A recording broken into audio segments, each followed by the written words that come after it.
Welcome everyone to the Side Draft Podcast. Welcome to another episode of Side Draft Fast Picks.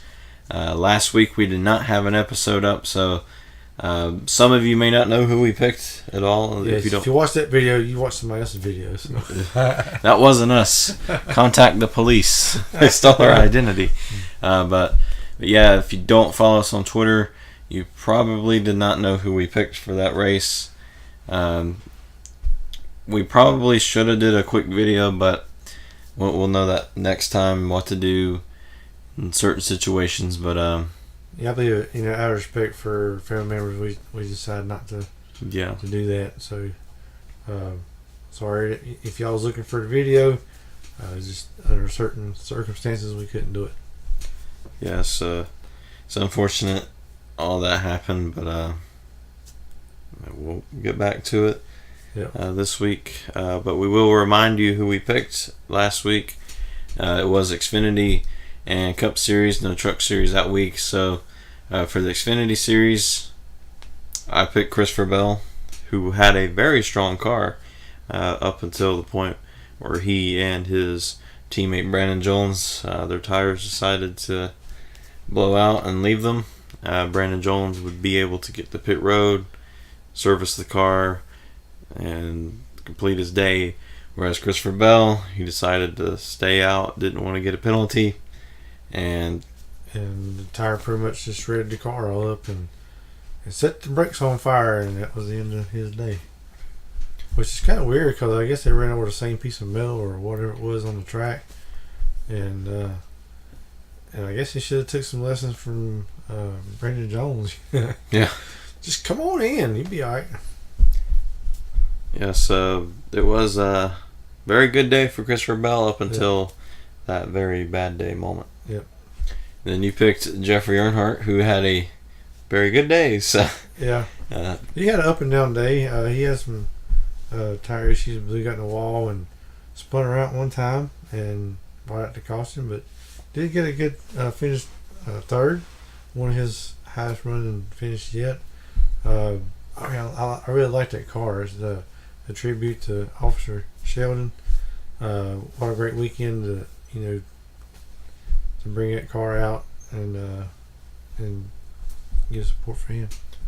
Yeah, and that's a very nice paint scheme. They're still going to run the paint scheme this week at Pocono, but unfortunately the tribute to Sheldon will not be on there. But it was a beautiful car. Hope they make a die cast of it. I'm definitely going to get it.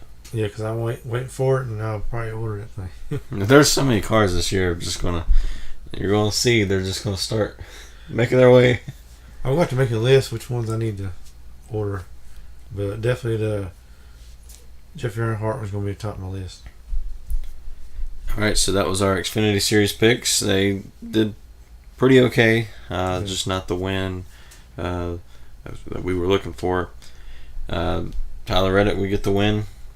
That was the good pick. I was going to pick him, but probably should have. He was fast in practice and everything else, and so he's getting the win. I think Tyler Reddick's just a underrated driver at this point. Yeah. Because no one really thinks to pick him or anything, but he's out there dominating these races, winning races, and I think Charlotte was a great race for him to win, to be put on that map because. Other win this season was at Talladega, and everyone will think, it's just a restrictor plate race. Yeah. So that's a good win for him to say, I actually have the speed, I can close these things out, and I'm pretty sure now he's just going to go on a tear. Yeah, pretty much all year he's been a contender for the races.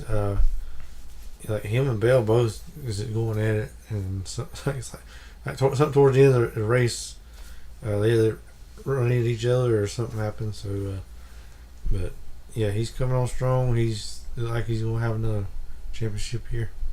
And as for the Cup side, I picked Kevin Harvick, who at the beginning was leading laps, battling for the lead.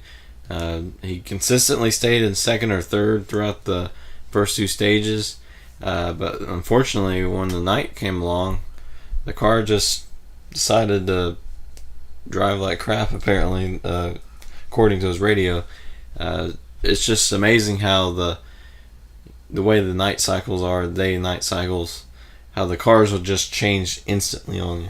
Yeah, Charlotte's got a real temperature sensitive track, so it changes dramatically. So He still managed to get a top 10 finish, even though his car was a demon. Those nights where you're driving a demon just are not fun. But hopefully for that team, they'll work on that, how to fix the car once it gets into that state. I think that's the number one thing that team is struggling with, is when the car changes, how to counter that. Yeah, once they get that figured out, I mean, these cars, all these teams are trying to figure out these cars right now. I think everyone, their cars turn into demons besides Martin Truex Jr. Yeah, his has turned to a hero. Yeah.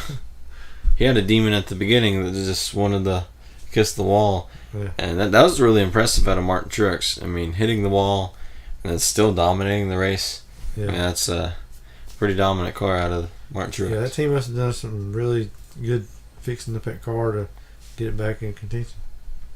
Then you picked Daniel Hemrick, who had a very fast car in practice, had a fast car in qualifying too. Just, I believe he messed up in one of the entries there, but fast car, but unfortunately got into some mess there in the beginning. Yeah, he was making some good moves toward the beginning of the race.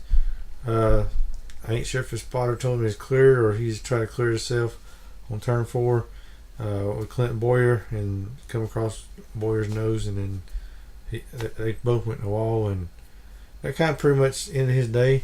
I mean, they still got back in the race, but they could never make up any ground.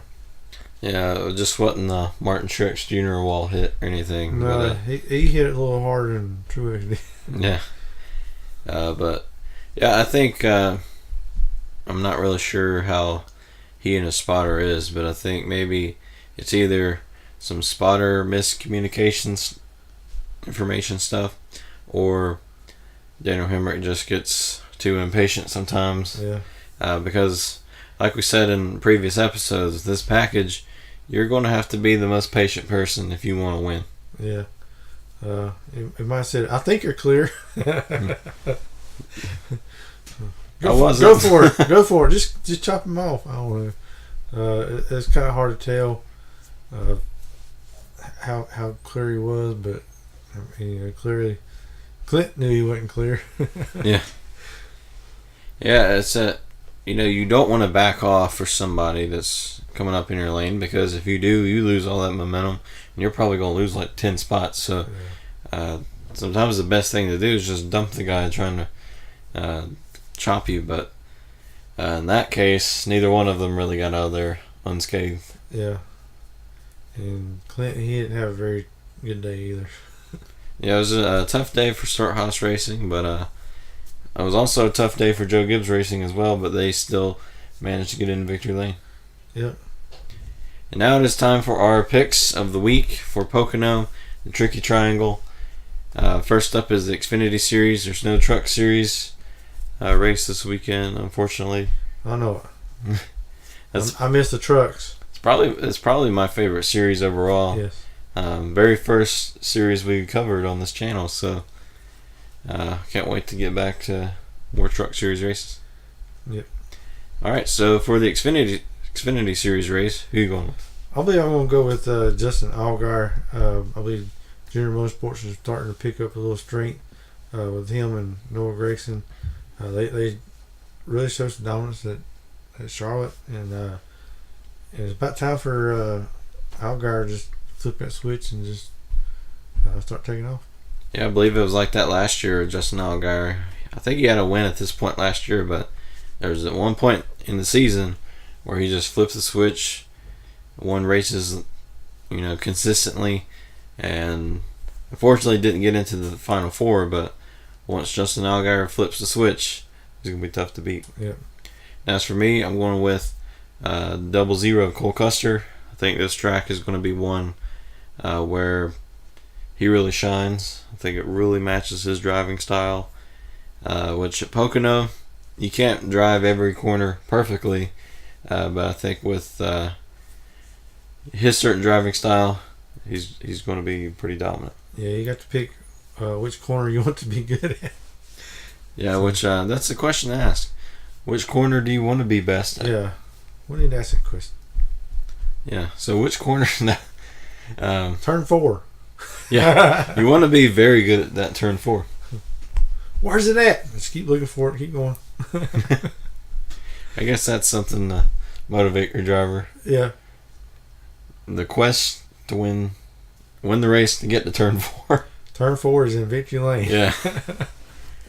New trophy idea for Pocono. It's turn 4. Need to tweet that out or something. Maybe. Alright, so before we get into the turn 4 debate, by the way, Pocono has 6 turns, not 3. But anyways, the Cup Series. Who do you think will be in victory lane getting that turn 4 trophy? I believe it's going to be Joey Logano. He's always creeping up there each week, and Penske's they're running strong, and I believe it'll be Joey Logano. As for me, I'm going with Kyle Busch because in recent years he's been really dominant at Pocono. I believe if it wasn't for issues, he would have won 4 straight Pocono races in a row. So I think it's going to be his time to shine. Not normally in the spring race that he wins. It's normally in the... Was it still spring or is it considered summer now? I don't know. Well, the first Pocono race, he's normally... That's when the issues normally happen. I mean, the second one, he's normally, really tough to beat. So we'll see if that switches this time. Yeah, we're also going to see if Kevin Harvick finishes second again. Yeah, he's finished second 4 times at Pocono, so looking for that fifth second place finish.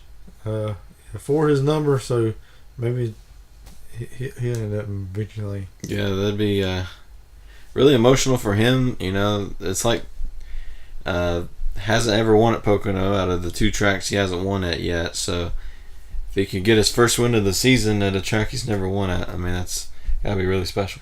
Yeah, because you always, every time you go to a track and you finish second all the time, you're like, I got to get one position better. So we'll see. Speaking of finishing second, Alex Bowman, do you think he will finish second this time? Well, I guess him and Harvick's going to have a big race for second. No, I don't want to win. Go on. No. It'd be crazy if that actually happens this time. Yeah. But anyways, that was our picks for this week. I'm going to remind you that if Cole Custer wins, we'll have a Cole Custer on the podcast.